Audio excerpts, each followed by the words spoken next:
ကိုယ်ပတ်ရှင်တစ်ခုပဲပြောအောင်ကိုဗစ်ကြောင့်မလို့လဲတက်လက်ဆအကြောင်းကလည်းမတက်လို့မရသေးဘူးကိုယ်တစ်ခုတော့ရအောင်ယူထားမယ် distance learning ဆိုတဲ့အတွက်ကြောင့်မလို့တခြားနိုင်ငံတွေကတက်တဲ့အတွက်ကြောင့်မို့ဘူးတော့ဒီမှာတော့နည်းနည်းပြဿနာရှိရပေါ့မြန်မာမှာနဲ့မတူတာကြောင့်အဓိကကိုယ့်ကိုဖတ်ရတယ် commitment တစ်ခုအောင်သွားတယ်လို့မှတ်လိုက်တော့ bachelor ပြီးတိုင်းလည်းအဆုံးမဟုတ်ဘူး education ကတော့တစ်ခုပြီးရင်နောက်တစ်ခုကဆက်ရှိနေပါတော့လာပါရှင်ကိုယ့်ရဲ့နာမည်လေးနဲ့အခုလက်ရှိဘာလေးတွေလုပ်နေလဲဆိုတာဒီမိတ်ဆက်ပေးပါအောင်ရှင်ကျွန်တော်နာမည်ကတတ်ထားဘူးပါ University of Hertfordshire Bachelor of Arts in Business Administration ပွင့်တဲ့နေ့ကရခဲ့ရပါအခုလက်ရှိကတော့ဆက်ပြီးတော့ Master degree တော့ဖို့အတွက် plan လုပ်နေခဲ့တဲ့နှစ်က UH ပြီးသွားပြီပေါ့နော် University of Hertfordshire ကနေရရှိခဲ့တဲ့ UK ပွဲလေးအကြောင်းညှောင်းပြီးပြ University of Hertfordshire ကနေကျွန်တော်က ABE တက်ဝင်နေသွားခဲ့ပါတော့ ABE ကိုကျွန်တော် ABE level 4နဲ့ level 5ကိုတက်ပြီးတော့မှအဲ့ Hertfordshire တက်ပတ် degree ကိုမှ online တက်ခဲ့ရပါဒီ online တက်တာလည်း syllabus ကတူတူပဲပေါ့အဲအကြောင်းမျိုးကျွန်တော် online program ကိုယူခဲ့ရပါဟုတ်ကဲ့ရှင် ABE ကို English International College မှာဘယ်လိုအကြောင်းကြောင့်တက်ရောက်ပြီးရွေးချယ်ခဲ့တာ ABE ကကျွန်တော်က level 4ကအရင်ကတက်ဖို့မှတက်ခဲ့အဲ့ level 5ကိုတက်ဖို့မစဉ်းစားမိသေးဘူးကိုဗစ်ကလည်းဖြစ်သွားကြအမှကိုကလည်းအချိန်ကြီးနည်းနည်းရှိနေရတယ်အဲ့တခုခုလုပ်မယ်ဆိုပြီးကြည့်လိုက်တဲ့အချိန်မှာ unit ကနေပြီးတော့တင်ညာတွေ့ခဲ့ရပေါ့စပြီးစုံစမ်းတွေ့ခဲ့ရပေါ့ level 5အတွက်စုံစမ်းပြတဲ့အချိန်မှာတခြားကြောင်းတွေနဲ့ရှင်းလိုက်တော့ဒီ unit ကဈေးနှုန်းလည်းတက်တာပြီးတော့အတန်းချိန်ကြီးကိုကြည့်လိုက်တော့ကျွန်တော်လည်းထိုက်တယ်ပေါ့အဲ့ဒါနဲ့ unit ကိုအကျိုးရှိခဲ့ရ ABE ပတ်ဝန်းကျင် UK ဘွဲရတဲ့ပြီးဆုံးတက်ဖို့ဘယ်လိုຢာတွေကတော့အားဖြစ်စီနေတာအဓိကတော့ကိုယ်ပတ်ရှင်တစ်ခုပဲပြောအောင်ကိုဗစ်ကြောင့်မလို့လဲတက်လက်ဆအကြောင်းကလည်းမတက်လို့မရသေးဘူးအဲ့အချိန်ဒီမှာကိုယ်တစ်ခုတော့ရအောင်ယူထားမယ်ဆိုပြီးအဲ့နဲ့ကိုက level 4ပြီးထားပြီပြီးတော့ level 5နဲ့ bachelor degree နှစ်ခုပဲကျန်တော့ဆိုတော့အဲ့နဲ့ final year တိပြီးအောင်တက် business degree အရင်သိခဲ့လိုက်ဟုတ်ဒါဆို ABE ကနေပြီးတော့မှ level 5ပြီးသွားတယ်ပြီးသွားပြီဆိုပြီး University of Hertfordshire final year ကိုဝင်ခွင့်ရဖို့ရန်အတွက်ဘယ်လိုမျိုးဒီကြိုးစားနေရလဲအဓိကတော့ English ပဲပေါ့ UK ကဒီ requirement မှာ IELTS English ကို over advanced ရအောင်လုပ်ရတယ်ပြီးရင် Asia AB level 4နဲ့ level 5ကိုပြီးထားအောင်ပေါ့ကျောင်းဘက်ကနေလည်း recommendation letter ထုတ်ပြီးအဲ့ထုတ်ပြီး letter နဲ့ပဲအခုရှာတိုင်းလို့ရခဲ့အဲ့ဆိုရင်မြန်မာနိုင်ငံကနေပြီးတော့မှဒီစက်လန်တက်ရတဲ့အတွေ့အကြုံတွေကိုရှင်းပြပေးပါဦးဒီခါလည်းနေသူတို့ကတပတ်ကို9ရက်တက်ဆရာမလို့ပေါ့နော် semester တစ်ခုကို3မှတာရှိတယ်3မှတာမှာတပတ်ကိုတစ်ချိန်လောက်တော့ရှိရပေါ့ကျန်တဲ့အချိန်မှာကိုယ့်အကိုဆက်ဆက်ပြီးလုပ်ရမြန်မာမှာလည်းမတူတာကြောင့်အဓိကကိုယ့်ကိုဖတ်ရတယ်ဒီကောင်အစားဆုံးအင်္ဂလိပ်ကိုဖတ်ရဆိုတော့မသိရရှိလဲကိုယ့်ကိုရှာရပေါ့ internet တွေမှာရှာအခုဆိုရင် AI ပေါ်လာပြီဆိုတော့ AI ကိုလည်းပြီးနေပြီပေါ့စတင်တာတော့ကျောင်းတော့အဲ့ဒီတခုပေါ့ကျန်တာကျတော့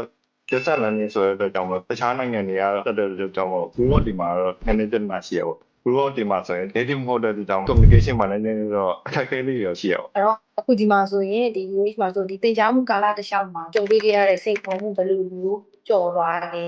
အဓိကတော့ self study နဲ့ group work ပဲပေါ့ group မှာကို group ထဲမှာပါတယ်လူတွေအကုန်လုံးကစိတ်လူကိုယ်လူပဲဆိုရင်တော့ assignment ကိုလွယ်လွယ်လေးနဲ့ပြီးတော့အဲ့လိုမျိုးမဟုတ်ဘဲနဲ့ဥပမာဆိုရင် assignment ကိုကိုကမြင်စောစောပြီးကျင်တယ်ကျန်တဲ့လူက deadline ပြီးမှပြအောင်လုပ်မယ်အဲ့လိုမျိုးစိတ်ထားရဲဆိုရင်တိုင်းရရနေဖတ်တယ်အဲ့အချိန်မှာနည်းနည်း search ပေါ်ရပေါ့အဲ့အချိန်မှာဆိုရင်ကျန်တဲ့တပါတော့မြင်မြင်ကိုယ့်ကိုမြင်မြင်ဖြတ်ထား group work လုပ်ရတဲ့ဟာကိုနည်းနည်းနောက်ကျမှအချိန်ကိုပေးလိုက်ရင်အဆင်ပြေပါပေါ့ video presentation လုပ်ရတာရှိတယ် poster လုပ်ရတာရှိတယ် PowerPoint နဲ့လုပ်ရတာရှိတယ် research page တွေပဲပါတယ်ဟုတ်ဒီ level 5တက်ခဲ့ဘယ်လိုမျိုးအထောက်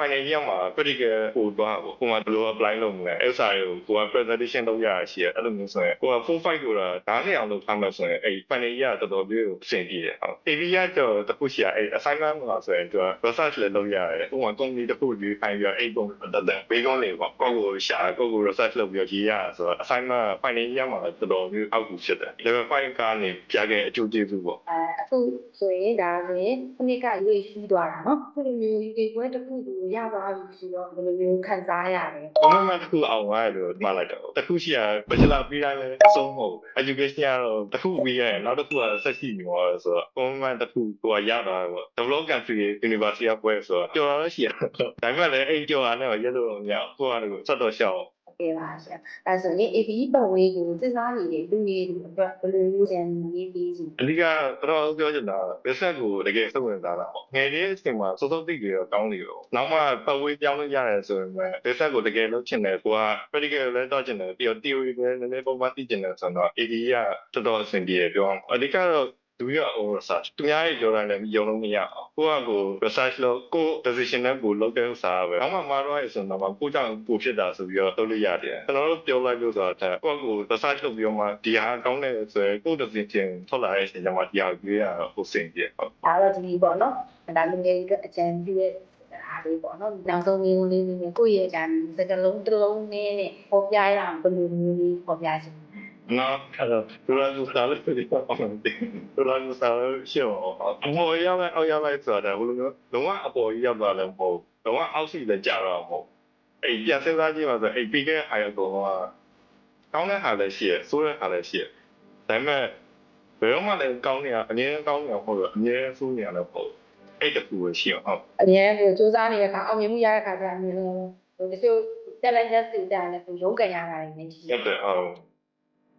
ဟုတ်ကဲ့ပါအဲဆိုရင်ဒီလိုမျိုးလေးပေါ့နော်ကိုယ့်ရဲ့လူငယ်လေးရှေ့အားလုံးလုပ်ပြီးလို့လည်းကျေးဇူးများတင်ပါတယ် ဟုတ်